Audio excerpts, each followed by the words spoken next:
Ensemble, on est plus fort. C'est en tout cas ce que pense la MRC de Témiscamingue en demandant aux municipalités de s'engager pour le projet du complexe aquatique. C'est un projet de 18 millions et demi. Si on va chercher la subvention de 12 millions à peu près, là, je fais des chiffres ronds, il reste un 6 millions. Mais il faut savoir que dans un projet comme ça, on a toujours des retours de taxes. On a déjà des donateurs qui se sont annoncés. Donc, on peut penser là, qu'il pourrait rester un 3 millions, mettons, à financer pour la construction du bâtiment.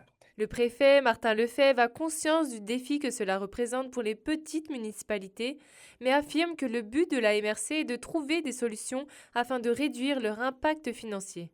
La ville de Notre-Dame-du-Nord pense au bien et à l'avenir de la région et se dit prête à investir. Quand on sait qu'on perd tous nos 25-35 ans ou un grand nombre de nos 25-35 ans qui quittent la région, quand on sait aussi que les nouveaux arrivants ne s'établissent que rarement de façon permanente dans la région, ils viennent faire un séjour mais ne restent pas toujours.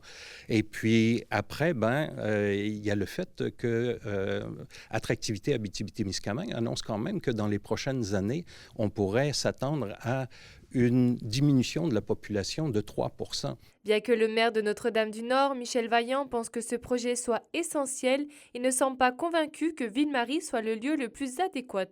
Le maire de la ville concernée reste quant à lui plus pragmatique. Je ne pense pas que ce soit une condition essentielle, c'est-à-dire qu'il pourrait être aussi ailleurs dans le centre du Témiscamingue. C'est juste que présentement, pour faire un appel pour faire un appel de subvention, il faut que le projet soit le plus complet possible. Et là, présentement, les tests de sol ont été faits à Ville-Marie.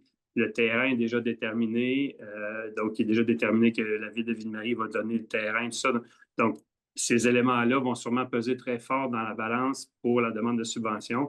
Les maires et mairesses de la MRC de Témiscamingue vont se rencontrer ce jeudi afin de discuter plus précisément de leur implication, afin que le dossier puisse être déposé au plus tard en juin. Charine Bakowski pour RNC Nouvelles.